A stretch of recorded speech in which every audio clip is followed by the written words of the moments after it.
민주당 같은 경우에는 징계위가 이제 오는 10일 열리는데 하루 전날이죠. 9일날 본회의를 열어서 공수처법 강행 처리를 예고한 상태고 징계위는 또 10일날 열립니다. 만약 징계위에서 윤석열 총장에 대한 중징계가 나온다면 또 여론의 부담도 적지 않을 텐데 여권 입장에서 공수처법을 완성하는 게 이런 여론의 부담을 벗는 길일까요? 어떻게 보십니까? 일단 처음에 그 12월 10일로 연계됐을 때 많은 이야기가 나왔습니다.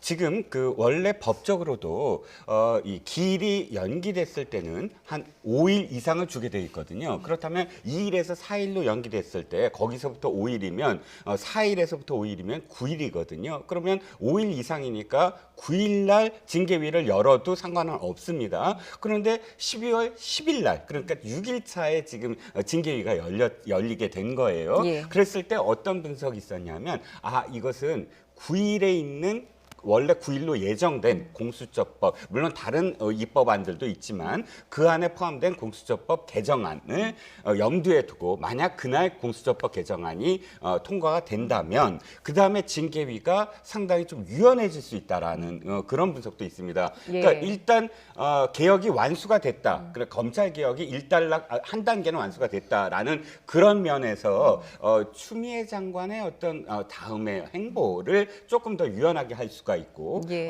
또 한 가지는 공수처법과 관련돼서 이 여권 범여권 의원들이 올해 초부터 이런 이야기를 한 적이 있어요.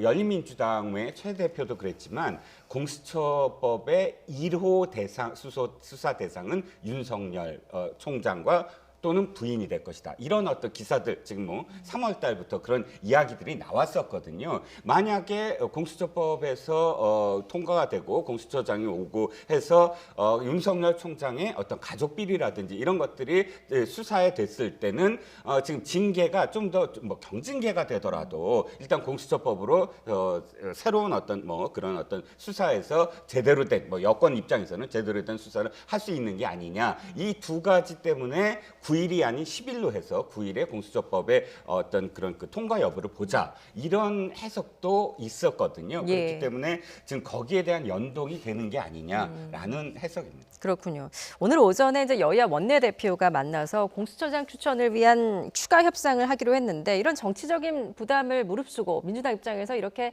공수처법 처리를 강행을 하는 그 배경에 대해서 좀 어떻게 보고 계십니까? 저는 일단 지지층이 공수처법을 이렇게 미온적으로 처리한 민주당에 상당히 불만을 많이 제기하고 있는 상황이에요. 그러니까 진보 진영의 지지층 같은 경우에는 공수처법을 이래 가지고 처리할 수 있겠느냐 이런 논란이 많이 있기 때문에 제가 볼 때는 민주당 입장에서 압력을 많이 받는다고 저는 보거든요. 기본적으로.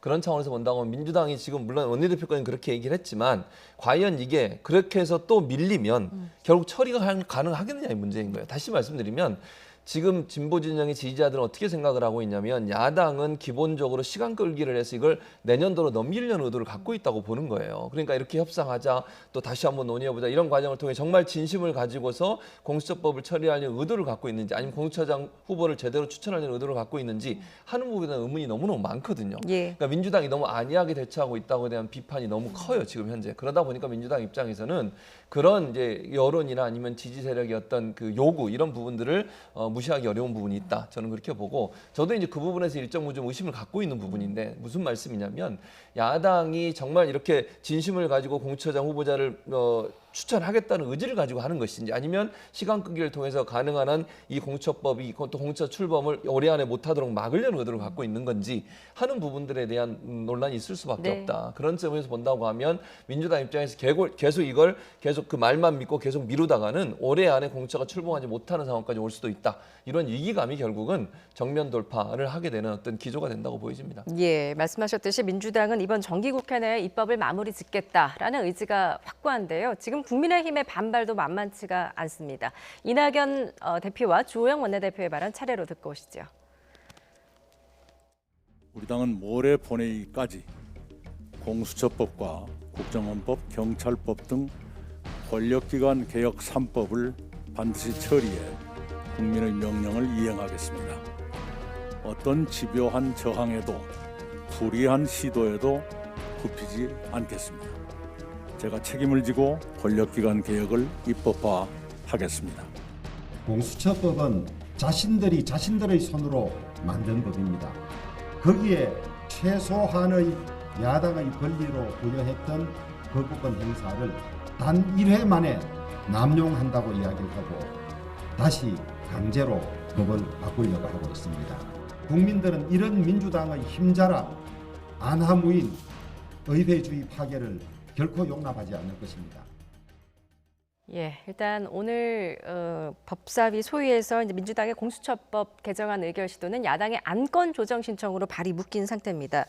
그런데 안건 조정위가 구성이 되더라도 이 법사위의 의석 분포상 어떤 일정을 좀 미루는 효과만 있을 뿐 처리 자체를 막지는 못할 것 같은데요. 네, 그렇습니다. 워낙에 이번 국회에서 아주 소수로 밀려버렸기 때문에 뭐 상임위나 혹은 소위에서의 인원이 현저하게 지금 의결을 저해할 수 있는 어떤 정족수가 되지는 못해요. 안건조정위만 하더라도 사실은 그것이 심의됐을 때 한 90일 정도를 지연시킬 수 있는 효과가 있습니다만 그럼에도 불구하고 소위를 지금 봤을 때 조정위는 여야 동수로 구성돼 있거든요. 예. 3대 3인데 다만 지금 민주당 3, 그다음에 국민의힘 2에 지금 야당 몫으로 열린민주당의 최강욱 의원이 지금 들어갔거든요. 그렇기 때문에 6대 4가 되는 어떤 상황, 그 6대 2죠, 4대 2죠, 죄송합니다. 6명이니까 4대 2가 되는 상황이기 때문에 90일의 어떤 조정 기간을 확보하지 못하는 어떤 상황입니다. 예. 지금 오는 9일 날 이제 본회의에서 이 공수처법 개정안 처리를 강행하면 야당은 이제 무제한 토론, 필리버스터를 통해서 강도 높은 투쟁을 하겠다 이런 방침이고 또 그에 맞서서 민주당은 임시국회를 소집하겠다 이렇게 맞서고 있는 상황입니다. 예. 예. 왜냐하면 사실은 이제 정기국회가 끝나버리면 필리버스터도 더 이상 할 수가 없어요. 그러니까 정기국회가 9일날 끝나거든요. 그러니까 9일날까지는 막을 수 있죠. 필리버스터를 하면 도반 처리를 못하도록 막을 수 있는데 정기국회 끝나면 필리버스터가 자동으로 중지가 되기 때문에 10일날 임시회의를 다시 민주당이 요청한 것은 10일날 임시회의를 열어서 바로 처리를 하겠다는 의도라고 보여집니다. 그러니까 결국 수적 열세에 놓여 있는 야당 입장에서는 막을 수 있는 방법이 거의 없다고 볼 수 있는 것 같아요, 지금. 그러니까 왜냐하면 의회 구성 자체가 이제 여당이 훨씬 숫자가 많고 다수결 이상을 할 수 있는 상황이 되다 보니까 야당 입장에서 할 수 있는 일이 제한적일 수밖에 없는데 아무튼 뭐 그럼에도 불구하고 야당은 끝까지 할 수 있는 모든 방법을 동원해서 하겠다고 지금 주장을 하고 있는데요. 예. 만약에 11일 임시회가 열려서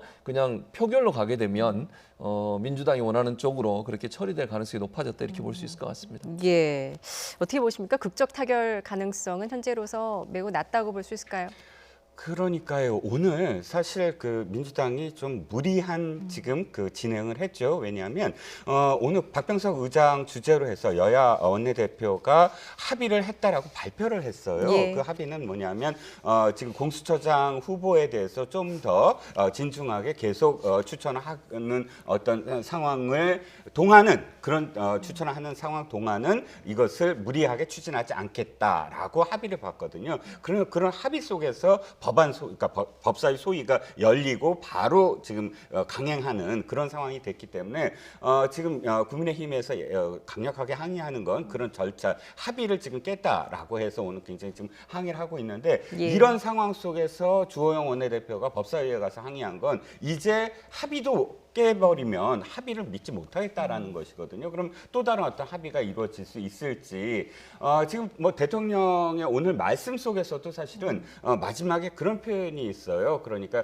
개헌 입법을 완수해야 된다. 그리고 공수처를 출범하자. 이 말씀은 뭐냐면 사실 어떤 의미에서 대통령은 지금 개정안에 대해서 개정안을 하라 마라 할 수 있는 상황은 아니거든요. 그러니까 일단 패스트트랙에서 통과가 됐고 그 통과된 법안은 이미 야당이 합의해서 이루어진 게 아니라 여당끼리 만들어서 이 비토권을 주고 그때 당시에 야당을 설득했던 것이 우리가 우리 마음대로 공수처장 하려고 한 게 아니다. 법안을 봐라. 야당의 2명의 추천을 하도록 한 건 충분히 중립적인 사람을 하도록 추천해서 만들도록 하기 위함이다. 즉 시간이 걸리더라도 그만큼 합의를 하자. 소수 의견도 받아들이겠다. 이런 정신으로 비토권을 주는 그러니까 야당의 추천권을 2명을 주는 그런 설득을 해왔거든요. 그런데 예. 그것을 법안을 개정해서라도 하겠다라는 건 사실 상당히 무리수입니다. 안 되면 법안을 새로 만들겠다. 이런 어떤 전례를 만드는 것이거든요.